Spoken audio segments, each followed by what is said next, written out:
Welcome to the Savvy Dentist podcast with Dr. Jesse Green, the show where great dentistry meets great business.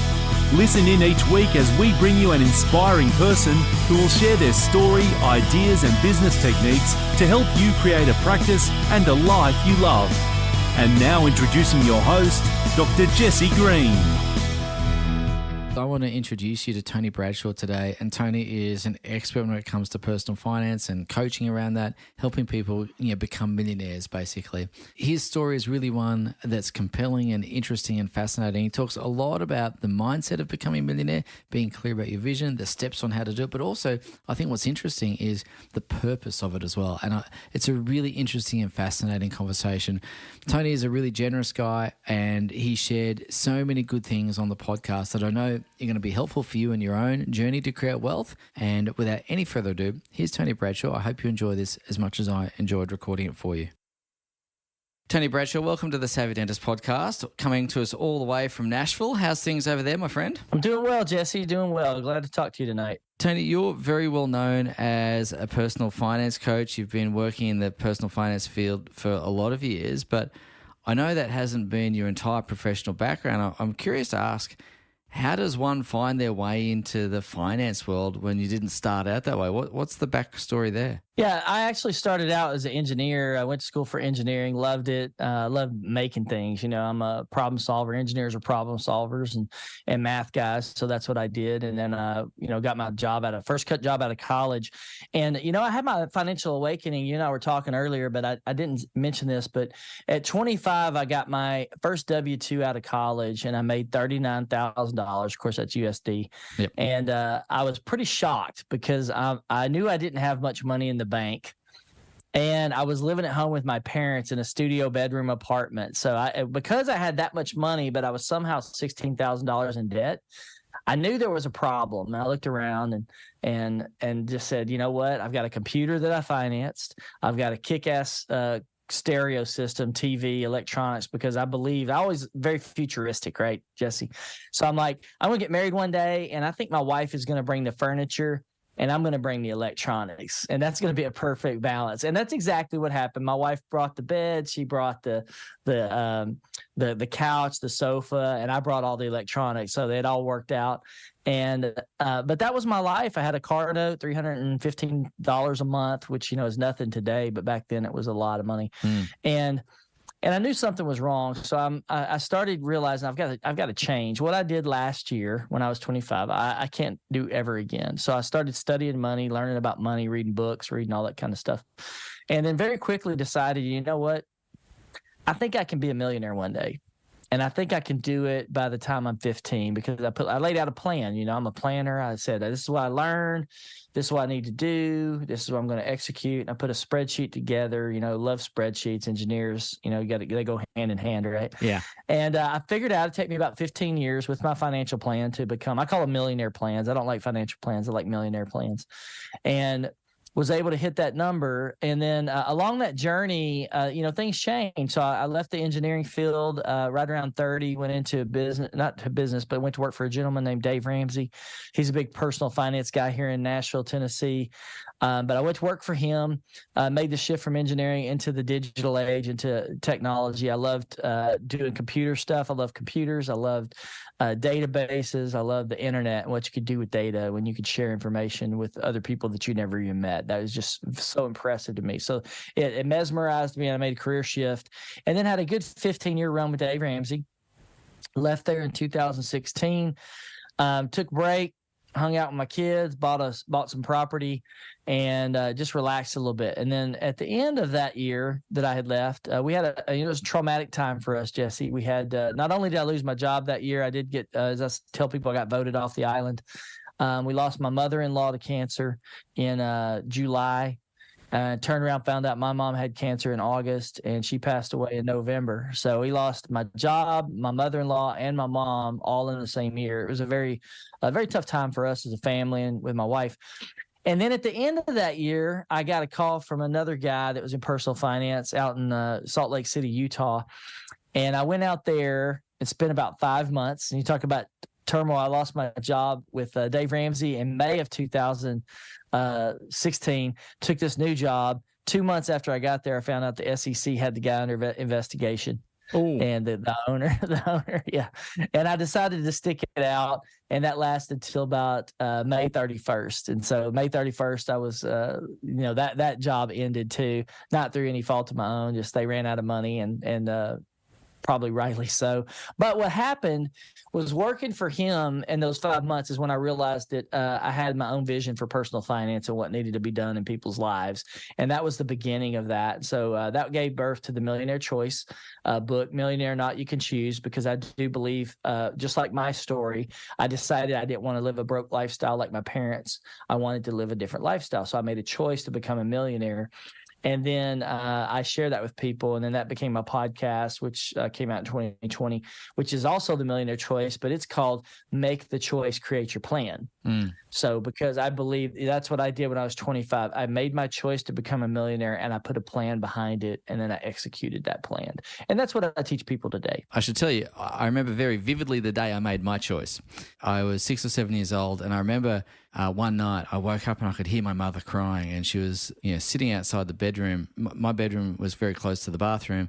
And I walked outside of my bedroom to see what was going on, and my mother was sitting on the toilet, chain smoking. And I remember it was the 1970s, and they had this big chunky blue glass ashtray. And I remember asking her what the problem was, and she, said to me, we're going to lose the house, basically. Now, as a 6-year-old or a 7-year-old, I think it's 6 or 7, you don't know what that means in practical terms, but all it does is it takes away your certainty, it takes away your, your peace. And so for a lot of years after that, I was very anxious about money. For about 12, 18 months, I'd go to bed at night kind of crying, not wanting to bother my mum and dad because they had enough of their own problems to deal with. But I remember very, very clearly, coming back to your point about the choice, and I think this is really key, I remember at that young age thinking, I will never, ever be in a position like that. I will never put myself or my family into a position where I need to feel vulnerable. Now, that's had some really positive effects. It's had a couple of interesting effects as well. But the choice part is really interesting. So I wanted to ask you about, you said make your choice, create the plan. So I want to ask you about choice, because one of the people I've been mentored by over the years says to me, Jesse, it's just a decision, but not all decisions carry that gravitas or that weight. I wanted to ask you about, what does a real choice mean? What does a decision mean when you choose or decide to become a millionaire? What I've learned from the coaching I've done and from my 15 years, with the Dave Ramsey organization, is there's a couple of catalysts that cause people to make this choice. And usually, pain is a big motivator, right? So if you're like your mother, she went through that was pain for you. So that caused you to make a shift. So you make your choices or your decisions. Sometimes they're motivated by pain. Other times, I think, which is a little bit more rare, is motivated by opportunity or maybe vision. Maybe you see something that somebody else doesn't see. But the majority of people won't make change or won't make choices different than their status quo or their lifestyle until they face enough pain to where they're like, something's got to give. Now, sometimes in those moments, they make very poor choices, right? They make very bad choices, detrimental choices. But if for the ones that decide to make a difference and go, I believe I can do better, or I can believe there's something better for me, that's what I typically find people to do. So the choice, it's more than just a choice. It becomes, you have to back it up with action. Now, inside of that, here's something I've learned along the way, that most people, I'm a visionary, okay? I'm a very visionary guy. It's very easy for me to see the future in a different way. Yeah. Most people and most of my friends and most, if not all of the people I grew up with, they're just doing the same stuff over and over and over. Whatever was modeled for them by their parents, whatever's around them and by their friends or the people they hang out with, that's the rut or the thinking or the direction that they fall into. But for those that decide to make those changes in those moments where they maybe have too much pain, they start to develop a vision that's different than maybe what they grew up with. And that's the key moment, because for me, I developed a vision, said, hey, I believe I can be a millionaire. That's my vision, right? I can be a millionaire by the time I'm 40. And I thought I was really special, Jesse, until I met all these young guys and girls who've done it by the time they're like 25 and 30 years old. Yeah. And so I realized I'm not that special. I'm just another guy, and I'm kind of average, right? There's nothing really that special about me. Other than I made this choice. Now, for some people, like, in the Dave Ramsey era that I grew up in, is Dave is helping people with their vision, and he's giving them a vision of becoming debt free. Mm-hmm. So they can't see if you're hurting with money and you're not managing money, you can't pay your bills like your mom was. She can't possibly imagine being a millionaire. It's too far. The jump is too big, right? But she could possibly latch onto a vision like, oh, I want a house. That's a vision. Or, oh, I don't want to live in this financial pain anymore. What can I do differently? That's a vision, right? So you're developing a vision. It's not as grand as becoming a millionaire, but it is a step along that path. And so for me, when I made my choice, I came up with, basically a three-pronged change that I shifted, three changes I implemented. And it was very simple. Instead of spending my $3,000 a month and spending money on credit cards, I said, no, we're going to reverse that flow.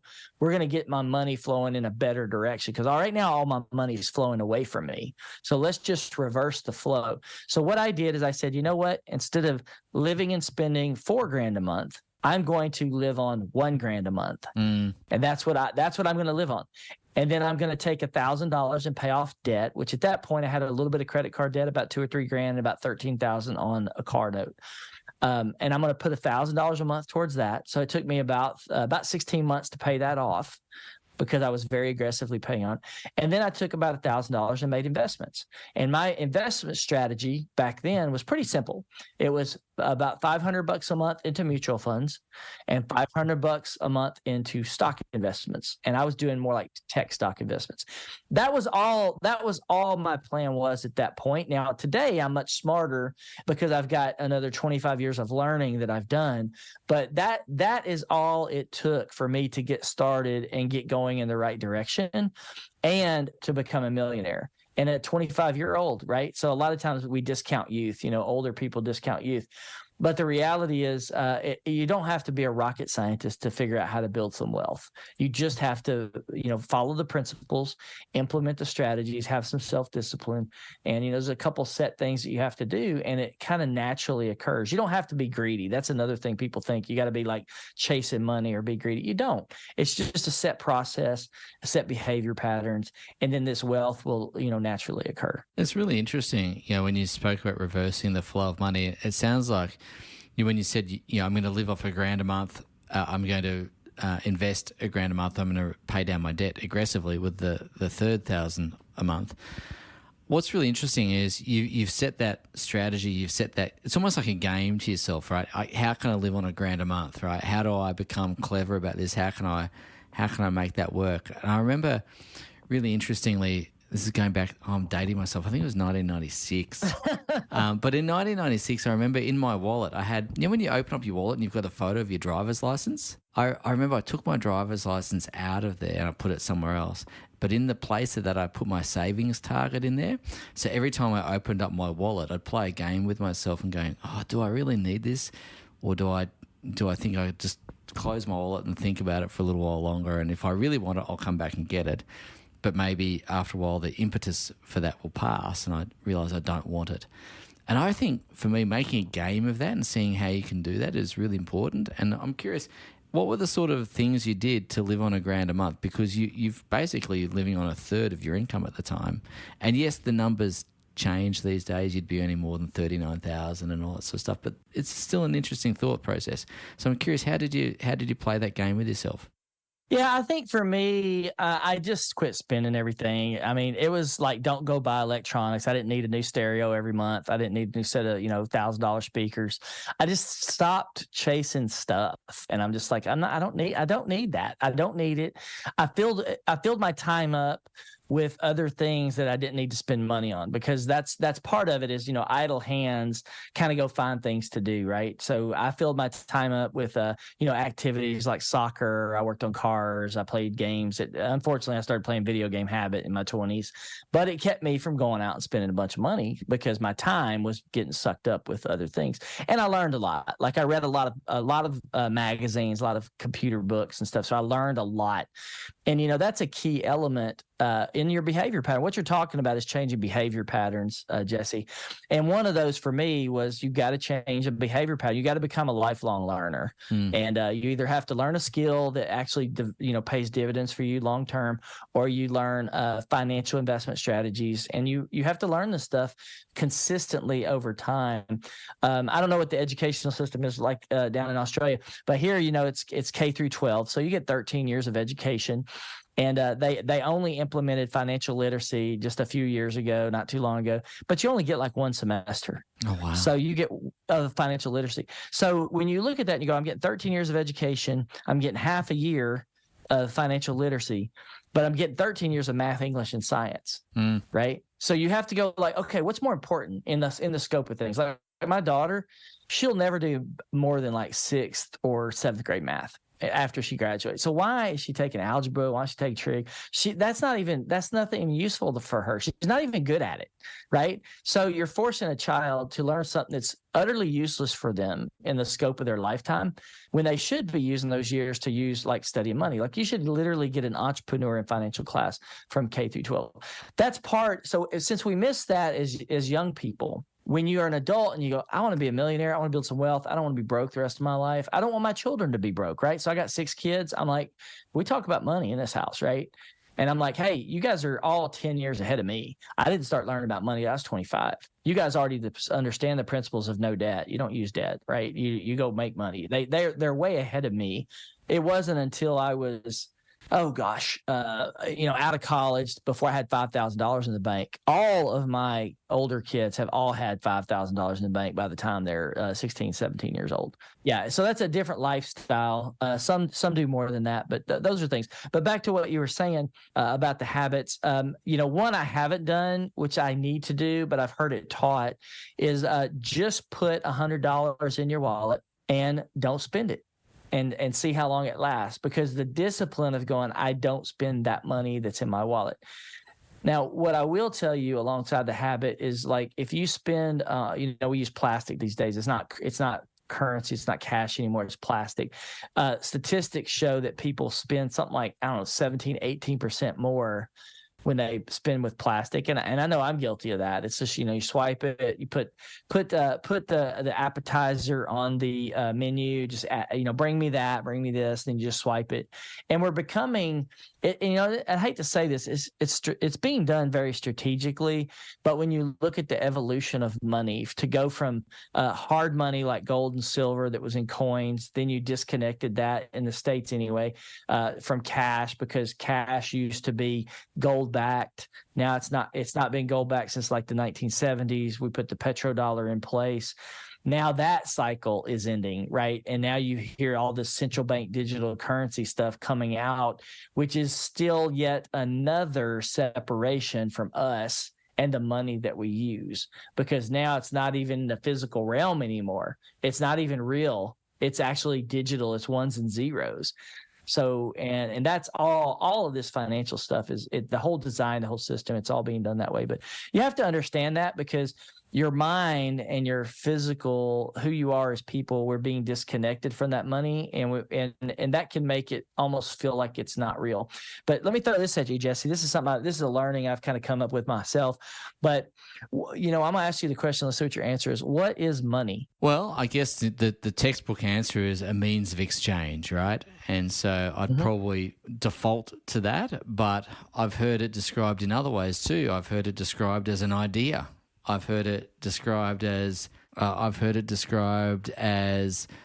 pain. I've heard it described as pleasure. I've heard it described as lots of different things. But I guess if I was going to give you, a stock standard answer, I'd say it's a means of exchange. Okay. Yeah, and that is the most common thing that people say, even when you study some of these great financial minds. I'll tell you what I think it is. What's that? At its core, it's time. Because when we work, when I work, you work, anybody works, right? We're converting our time, our effort, our blood, sweat, and tears into currency, which is a medium of exchange. I would also call it a medium of collection. The reason I call it that is because when you look at the systems that we live in, the tax system collects all this money up to a very small group of people. And then the debt system collects all this money up into a very small group of people, which are your global central bankers that own the banks, the central banks in all the world. So when you think about a global organization, you have literally hundreds of central banks that have authority over the financial system and over the debt system in every country, except for about 5 countries in the world. Same people own the same central banks. And then you have stock market, which is more of the same. So all of our blood, sweat, and tears, the common man, that system is designed to collect that, to first convert our time and effort into a currency that is then collectible into this system. So it is a medium of exchange. It's also what I call medium of collection. But bottom line, it's time. And so you and I, everybody listening to your show today, are going to work between 100 and 150,000 hours in their lifetime. Think about that. And think about, yeah, it is. When you think about that, you go, wow, like I'm 25. You mean I'm going to work 150,000 hours? Well, then you got to ask the question, when you're done with all of that work, all of that, what's left? What do you have? What does a vision for your future look like? And, and some people that are listening, I run into some people that go, oh, I'm 50. It's too late. It's too late for me. That's not true. I've met people who turned from millionaires over a period of 5 years and went from nothing, from broke to 5 years in millionaires. Now, here's the thing I tell people. If you are 50 years old, are you more capable than a 20-year-old? You've got 20-something years. You got skills you've developed. You've got assets you have at play. 20-year-olds don't have much of anything other than passion. Yeah, right. And energy. Right. So, sometimes we kind of make excuses on why we're not there or maybe why we messed up. And the reality is wherever you're at, it's possible to do it. That's the choice, but you got to make the choice and you got to back it up with action. Yeah, it's really interesting on that because I think, you hear the 50-year-old say, I'm too old. You hear the 20-year-old sometimes say, I'm too young. And, both of them are wrong. But equally, if they believe it, then both of them are right. And I guess it's about understanding yourself and going, hang on, let me just adopt that right mindset. So I wanted to ask you a little bit about mindset around money because I think having good relationship with money is going to be, really important to create wealth. And part of that, I guess I want to talk about is the concept of identity. You'd be familiar with that, be, do, have model. Who do I need to be so I can do the things I need to do in order to have the things I want to have? And one of the things I wanted to ask you about is at 25, you made a decision to become a millionaire.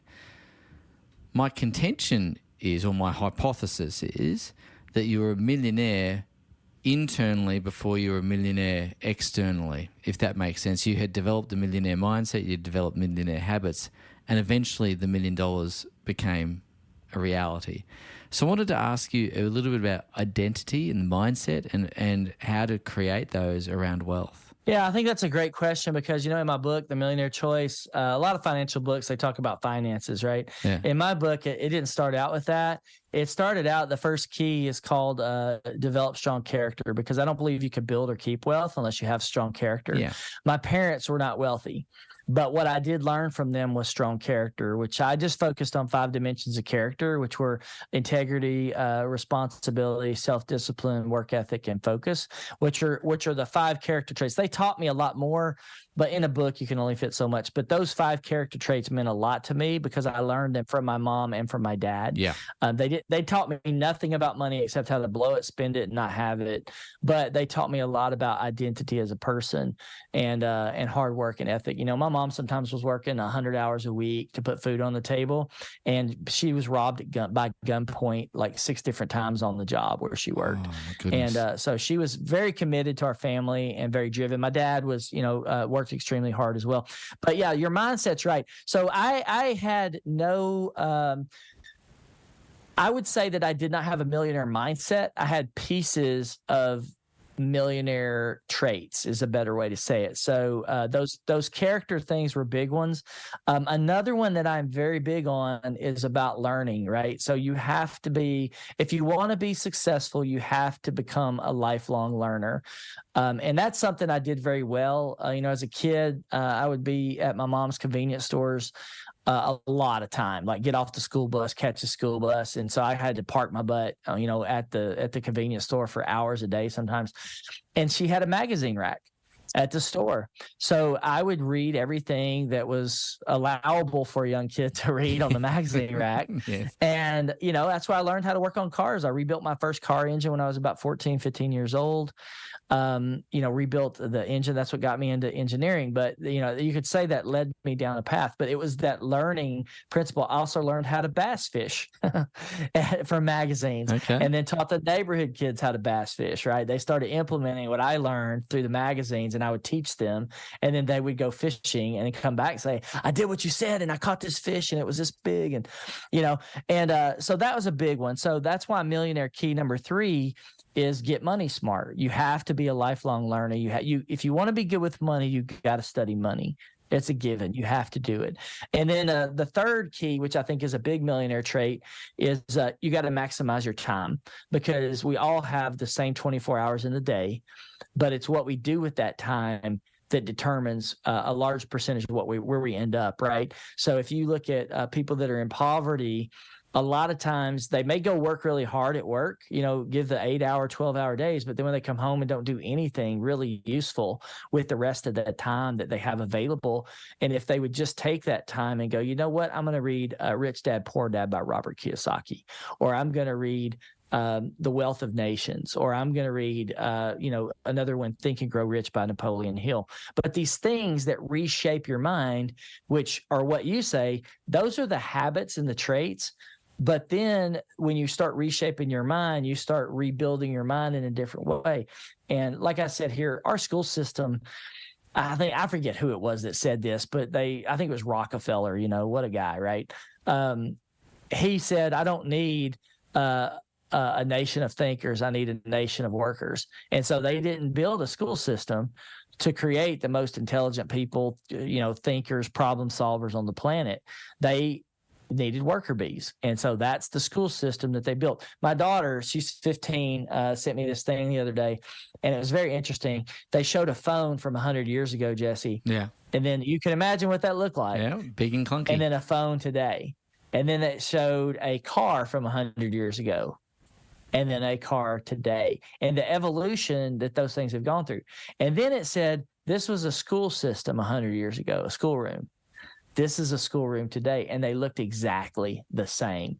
No change in the school system, essentially, for 100 years. And that's what you're dealing with. And, we want to believe that everybody in society has the best intentions in mind. It's just not true. It's just not true. So you have to break through that. And part of that millionaire mindset is not to fall into the system that's been created and is there, but you have to think outside of that system. And I'm not saying the system's totally broken. I benefited from the system in some ways, but I did not follow the system 100%. I deviated from the programming in the system. And I think you probably have done that too to some degree, right, Jesse? Oh, 100%. And I'm in a very similar situation. I benefited from that schooling system. I was able to navigate through that, okay. But again, I see it for what it is. And I also realize it's not for everyone. And it's really interesting. I've got 2 daughters, and one of them, they both do well at school, but one of them has become very, very adept at getting other people to help her with a lot of things. And I think that's a life skill right there. She's learned how to enroll others to get her stuff done and to leverage her time and to do other things. I'm thinking, yeah, good. Okay. I'm happy that she's doing well at school, but I'm also happy that she's learning outside of that as well and kind of understanding how to get ahead. You started talking about visions earlier, and you said that your mum and dad, while they didn't teach you much about money, they spoke to you a lot about character traits, your integrity and lifelong learning and so on.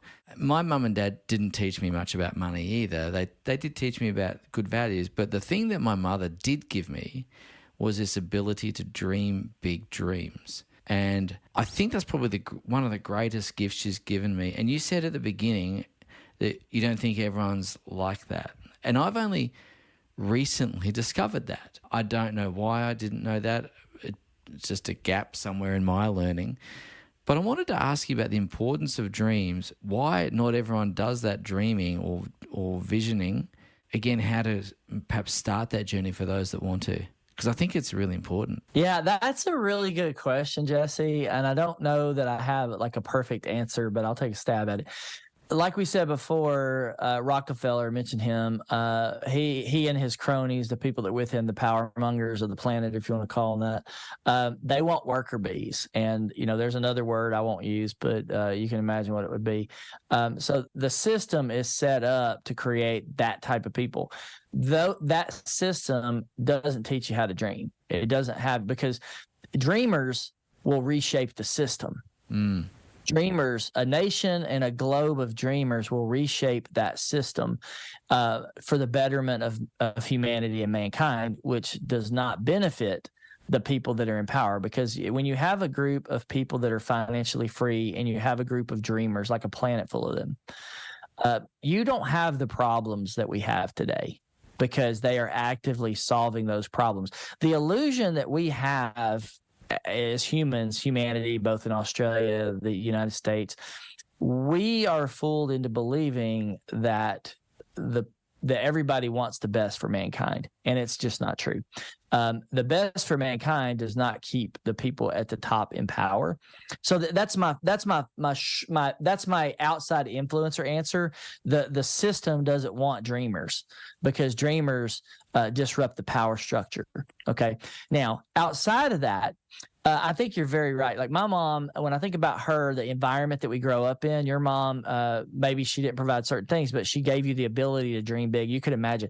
For me, my mom, I'm sure you've heard this before, you could be anything you want to be, or, hey, just always do your best. Right? Always do your best, always do your best, always do your best. So that's ingrained in me at a very deep level. And my dad was a high school dropout in 10th grade, and it's because he had to go support himself. He didn't get any family support, terrible family life, terrible, like just bad. And my mom, same way. So my parents were able to totally unravel their childhood to give me a really, really good childhood. So they really overcompensated. Their childhoods were so bad that they had to course correct, and they overcorrected in some ways because they sacrificed some of their own well-being for my sister and I. But yeah, so even though we didn't have a lot growing up, but yeah, the vision is a big deal. I think if somebody who doesn't have ability, there's a couple ways you can get started. Okay, one, get away from people who are dragging you down. Like, you need to surround yourself with people that are going where you want to go. So if you want to be broke the rest of your life, hang out with broke people. Mm-hmm. If you want to build wealth, then say goodbye to your broke friends and your broke family members. It's not like you got to be rude and end your relationships, but you have to understand that there are people in your life that you love dearly that are not going where you're going to go. But if you hang on to them, you're never going to get to another place. It's just not going to happen. Now, if you decide, here's the beautiful thing. If you decide to go on that journey and do those difficult things, but still maintain those relationships and love, some of those people will latch on to you and follow your vision. It may take a little while, but I've got a friend right now who I've known since second grade. Like, I went from second grade through high school, several of my friends. Now, since I've written my book and my book's come out, two of them are now on that journey behind me to become millionaires. That's awesome. And I'm 52 years old. They're 52 years old. So they are thinking differently about money now than they ever have in their lives.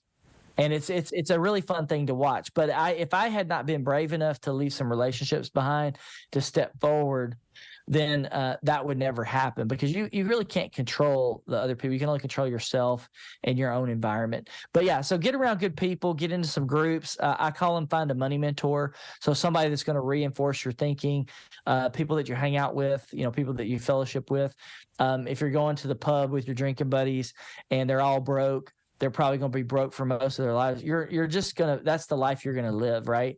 I've got several people I know that's the life they're living, and they're stuck, and you got to get unstuck. So you have to create some kind of catalyst. I think you can leverage, if you can't do it, you can leverage somebody else's vision. And like I said before, Dave Ramsey is probably the biggest financial guy on the planet. And he's transformed tens of millions, if not, 50 million people's lives. And they're borrowing his vision. They don't have the ability to create their own vision. So they're going, Dave said I can be debt free. I'm going to be debt free. And they borrow that. I'm saying, hey, I think you can be a millionaire. Borrow my vision. Borrow it for a while until you can create your own. And my vision's evolved over time. And so I think you don't have to have a perfect vision, Jesse. You just got to have a vision that gets you motivated and gets you moving in a good direction. So don't try to make it perfect. Don't try to, you don't have to fully understand it, because you're going to do a lot of learning on the path and on the journey. And you just got to get moving in the right direction. That's the biggest thing, I think. Yeah, lovely. So, again, at the risk of bouncing around, you spoke about some principles and some steps there, and you spoke about one or two of the wealth principles. I'm wondering if we can just go through a few of those steps so that the listeners can get a bit of an understanding, like, okay, I've got a vision. I've made this decision. Now what? What do I do? What are we mentioned that there's a decision, there's some actions.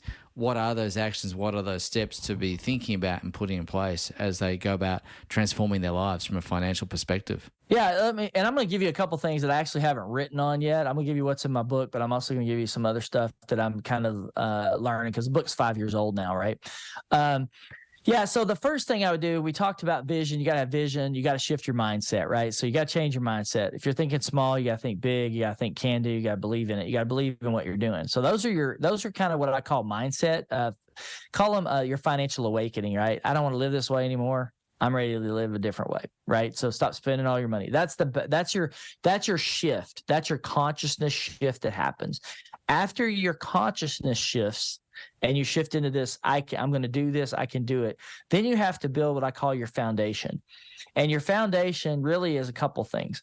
It's your character. You have to do that. If you're a dishonest person, it's going to follow you. Karma is going to follow you. It's not going to go well for you. If you're stealing from people, if you're greedy, you don't want to be greedy. Money can hurt you. If you've got character flaws, when you have more money, it just accentuates your character flaws. So more money is just going to, if you're a bad person, it's just going to empower you to do more bad stuff. So you don't want that. If you got alcoholism issues, more money could actually hurt you, because you're going to have more access to that. If you got like sexual addictions, same thing. So you got to get your foundation right. So that's character. That's how you're using your time.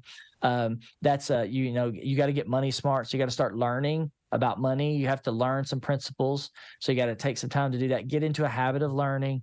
Then you find your money mentor. That's your group you're hanging out with. Okay. That's what I call like your foundation. Then after you get your foundation shored up, then you start moving in, and this can happen pretty quickly. I don't want to make this sound like it takes 2 years to do that. Like that stuff can happen really, really fast. Then you get into your basic financial principles, which is like, hey, let's get you on a budget. I call that a spending plan, because it's a lot more fun spending money than it is to budget money. Yeah. So you want to spend it in the right place, right? Budgeting scares people, scares my wife, scares me. It's very constrictive. Spending, hey, I spend it here, I put it here, I put it in the other places, put it in the right places. So that's your spending plan. Then you need, you've got to get into watching your expenses. A lot of people make more money. They abuse their expenses, right? So if your money goes up, don't increase your expenses. Take your money and put it into something that's going to build value for you. So you don't want to do that. So you got your expenses.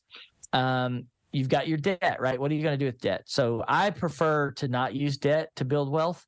I've stayed away from debt. Like I haven't had a credit card now for 20 years. It's been 21 years actually. no credit cards. I've been house debt free up until recently. I took out some house debt, but I've been house debt free since 2012. We're doing some rehabs. I've never done like property flips before, but we needed some cash flow to do some property flips and stuff. So I've picked up a little bit of debt there. Up until there, though, we've been debt free for about a decade, about 10 years, and just went back into it. So those are your big things. So if you avoid debt or you destroy debt, I call it do a debt demolition. So destroy your debt before your debt destroys you, right? So that's what you want to do. Get rid of that. So get control of it. And then you get into like investment principles, and there's so many different ways to build wealth. It's unbelievable. Like, there's like a dozen different ways just to go invest in real estate. Like some people think you got to have a lot of money to go buy a piece of real estate. You really don't. There's a lot of ways to get into real estate with very little money to kind of get started and get going. And but you can do that. You can do stocks. You can do venture capital stuff. But you have to develop this mindset of going, I'm going to start getting a return on my money, right? I'm going to put my money to work for me versus working for my money. That's kind of a saying that's up here in the States is. If you don't put your money to work for you, then you will always work for your money, right? And you want to get to a place where your money's making stuff for you and it's happening for you. And honestly, Jesse, I knew that principle. I didn't do the best job of applying that principle. I was so anti-debt that I really went after my debt hardcore, when if I could go back, rewind the clock a little bit, I would have been setting up different investment types. Instead of being so aggressive on my debt payoff, I would have probably strung my debt payoff a little bit out and then done some more asset access, because I didn't understand the principles of inflation. Yeah. And those things. So that's kind of, I'm getting a little bit into advanced, but that's your basic finances. And then you get into your advanced finances, which I delved into that a little bit, right? So I would call that advanced finances is all the complex things you can do with tax structures, estates, trusts, different types of investments. You got, I don't know, what are your investment plans, retirement plans down there? We have the 401k and the IRAs up here. Yeah, we have a program called superannuation, and so employers have to give their employees, as of July 1 this year, it's going to be 11%. And so wow. Yeah, it's a lot. And but as business owners, obviously we need to fund that ourselves. And you can put in about $27,500 a year per person into superannuation in a tax-effective manner. After that, you can do others, but it's not as effective from a tax point of view. Yeah. But yeah, understanding that I think is key, and then just keep learning, estates, trust, all the advanced stuff. But yeah, so Blake, let me review that, Jesse. So we've got the mindset, the awakening that has to happen. That's the shift, the mindset, the consciousness of what's going on. Then you get into the foundation, which is, those 4 basic things that I mentioned. They go back and listen to that. Then you get into basic financial principles, and you gotta do really well with those. Okay.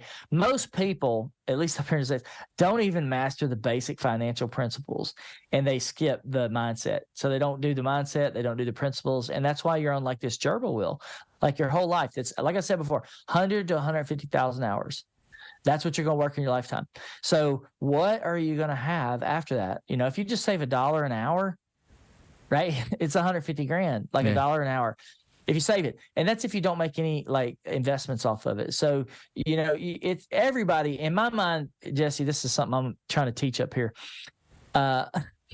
I think there should only be 2 types of people in the world. That's millionaires and future millionaires. Yeah. So they should either already be wealthy, or it should be already on a path to becoming wealthy. And that should start, if humanity's doing its job well, that should start the day a child is born. That journey, that principle should start. We should put that into action the day the kid is born, because then you don't have to wait. Like most people don't start till they're in their 20s or 30s. But what if we as the adults, the humans, the ones responsible for society, just said, hey, we're going to change the way the system works. The system is not, you can't say it's terrible because some people benefit from it. But if we really came together and wanted it to be like holistic and beneficial, it's ridiculous, right? There's almost 1 billion people go hungry on the planet every single day. Yeah, it's insane. It's insane. And here's the reason. This is the reason. This is why I've developed the Purpose of Wealth events, which, we may talk about. Because if the good people don't have the money, Jesse, the bad people do. So if you think the world is jacked up, why is there 48 million human trafficked slaves on the planet? Why are there 4.8 sex trafficked slaves on the planet? Why is the average age of a sex trafficked female victim, the average age is 14 years old? Oh my God. And once they're in it, they only live about 7 years. So once they get introduced into human trafficking as sex slaves, they live about 7 years. That's their lifespan. Why does that problem exist in modern day society on this planet? And it's very simple, and it's hard to digest. The people that have the power, the people that have the money, don't want to solve those problems. They have the money, they have the power to do it. They don't want those problems solved. So that's the current system. So in my world, we need to change the system. We need to put the money in the people's hands who really care about each other and care about society. And that's how we fix things, because we got to reshape the system to some degree. But anyway, I'm on a soapbox there. No, that's okay. Well, let's talk about the purpose of money, because I think that's a really interesting thought, because it's one thing to be able to say, hey, I can now cater for my own needs. I can cater for the needs of my family. But, I'm a bit of a believer that, the purpose of creating wealth is the ripple effect to have an impact on your community. And that community could be your local community, could be the broader international community, whatever that may mean. So I wanted to ask your thoughts about where that fits in, the purpose of wealth, philanthropy, solving problems.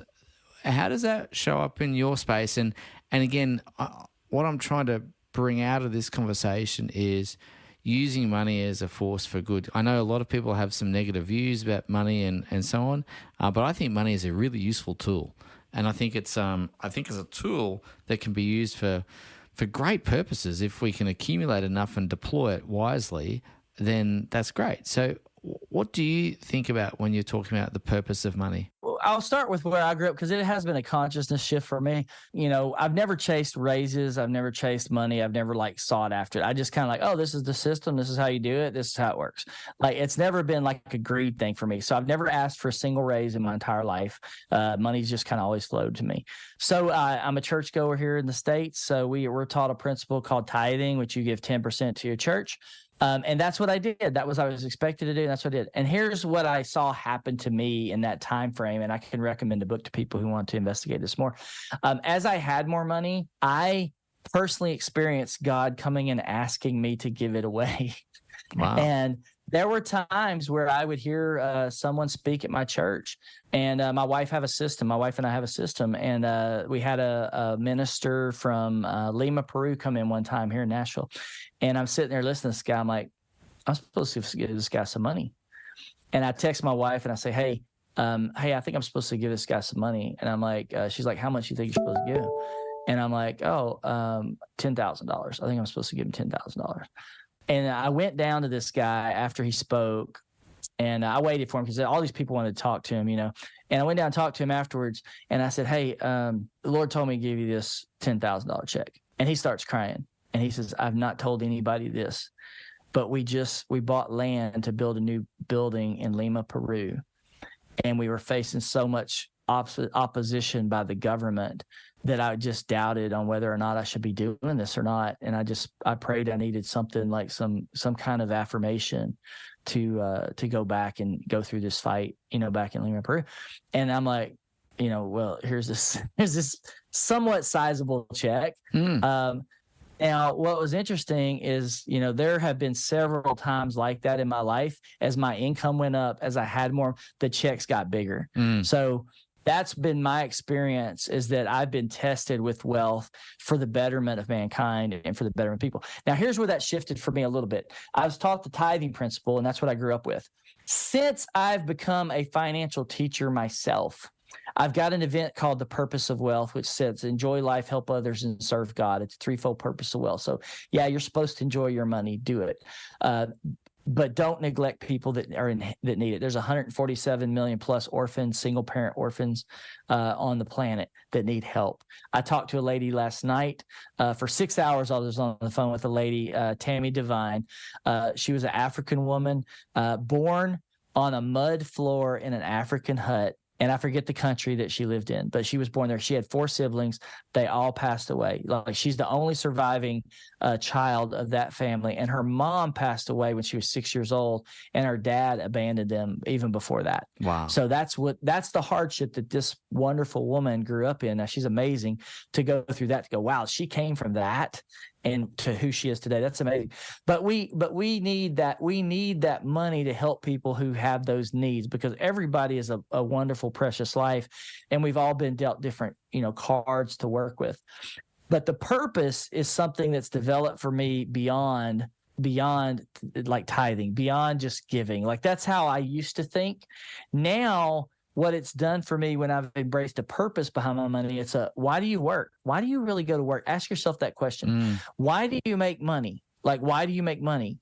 And then when you can attach a purpose to both your work and your money, then something wonderful's happened to me, which is I go, you know what?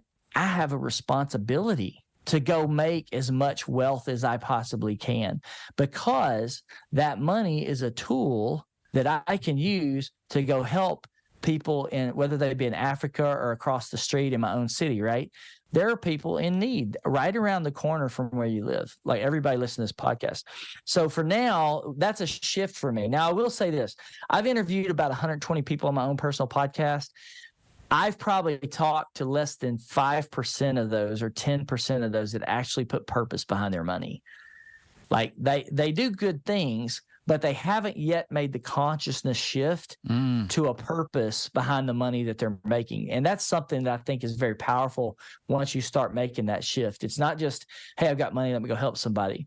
But like, I have a consciousness now in my own mind to make as much money as I can, because I know that that's going to allow me to help one more orphan, or save one more girl out of human trafficking, or whatever those needs are. There's no shortage of needs, right? We just said over 1 billion people a day go hungry. That's 15, I don't know, it's 10-15% of the world's population is going hungry every day. That problem should not exist. No, it really shouldn't, and nor should the other ones, for that matter. Hey, Tony, I think this is a really fascinating topic, and I guess what I'd like to just wrap up our conversation with today, I'd like to ask you, just to kind of think about a few key things that you'd like to leave the audience with, because the purpose of money, I think, is a really powerful point. If you attach purpose to your work and your money, not just one or the other, then I think that's going to be a really big force multiplier. And what other things do you think that our audience should be, not necessarily should, but I like using the word should, what other things could the audience be thinking about as they go on their own journey to start thinking about creating their wealth, their choices in their life and their plan? What other things do you think they could be thinking about? I'll give you what I think is the most important thing right now that's so easy to apply, and that is your habits. Because people have to understand that wealth creation, it's just a process. It's just a process and a system. And once you understand the process and the system and you apply it and you form the right habits around it, the wealth is going to materialize, and it's going to be more than you could ever imagine. If you want to put purpose behind it, and you go, you know what, I want my net worth to be 10 million or 20 million or 30 million or whatever that number is. There's a process that will lead you there. There are habits that will lead you there. You just have to sit down. And so I'll recommend this exercise. I've done this several times. You create 2 columns. One is a bad habits column, and one is a good habits column. And then you just need to list out all your habits that you have today in each column, maybe how much time they take per day, just so you can get time management worked in there. And then you need to go, okay, my bad habits, which ones can I eliminate? And then now can I create some new good habits, right? So we talked about getting money smart. I believe everybody should be reading financial books. I've got 12 financial books listed on my website. If you read 12 personal finance books over the next year, one a month for 12 months, you'll be one of the most educated financial people on the planet. Just from that, right? And the first one I would start with is Robert Kiyosaki's Rich Dad, Poor Dad. That is the number one book of everybody I've had on my podcast when they said, I read that book and my whole thinking changed and I was a millionaire like 10 years later. That book changed my life. That book changed my life. Yeah. So that's a big one. I don't agree with everything Robert Kiyosaki teaches, but he's going to get you moving in the right direction, which is, like we said, the key before. So I would sit down today, like immediately after somebody hears the podcast, do a habits worksheet. where's my bad habits? What are my good habits? Let me create these habits that Tony and Jesse have been talking about. And, some of that includes finding a money mentor. Some of it includes getting money smart, restructuring your budget, those kinds of things. And once you do that, wealth is going to materialize because those things have to be in place. If you don't, you just have a long list of bad habits and that's how your life, that's why you're going to end up poor. That's why you're not, even if you're making a good check. That's right, Jesse, right? Because you talk about, dentists make really good money, but there's a difference between being wealthy and making a good paycheck. Yeah. Huge. Yeah. And you can lose it, right? You can lose every dime. I'll use this one story real quick and then I'll shut up. We bought a house 2 years ago. Wonderful house, 4,700 square feet, got 6 external doors on the first level, 2 doors, got an indoor swimming pool, got a sauna in the house. It's a resort home, 1,500 square foot deck. It's a beautiful property on 10 acres of land. All right. The guy that owned that had been a surgeon making really good money, doctoral surgeon. He was at a party. At the party, the deck collapsed. And when the deck collapsed, he broke his back and never worked again. Never worked again. So he went from being a surgeon with a high salary income to not making anything, and then ended up having to sell his house. And it was run down pretty bad. Like I probably pumped in $300,000 into this house to get it back up to speed where it needs to be.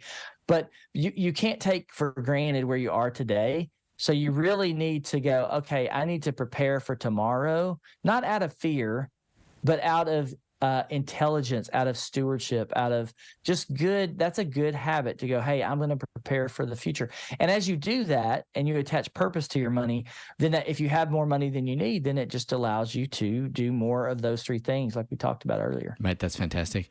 I really, really resonated with the habits exercise as well. I think that's a wonderful exercise. I think, ladies and gents, I'd really encourage you to do that list that Tony suggested. I'd also really encourage you to head across to Tony's website, tonybradshaw.com, and check it out because there is a treasure trove of goodies there. There's a whole bunch of resources. I've been, scooting around, watching videos, looking at the book.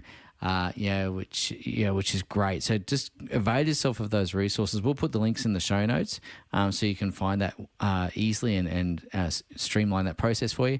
But I'd really encourage you to start that journey now. And I think as Tony has quite rightly pointed out, there's a process to follow. It's not rocket science, but it does require some good character traits, including self-discipline and consistency and all those other things that, make it all work. Tony, I'd like to take a moment to say thank you to you, mate, for joining us. I know it's evening for you in Nashville, and I'm not quite sure what time of evening it is, but I think it's getting late. So thank you for sitting up and talking to us. And it's a really important topic, fascinating topic, and I could have talked to you for like days. Just days, mate. You're wonderful, and I appreciate all the good work that you do. Yeah, I appreciate you, Jesse, too. And I need to fly down to Australia, maybe get you to clean my teeth or something.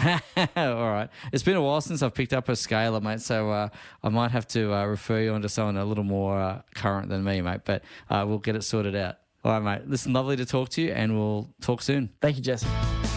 Thank you for listening to the Savvy Dentist podcast. For more episodes, go to drjessegreen.com/savvydentist. And to discover how to build a high-performance dental practice, visit drjessegreen.com and download the free report.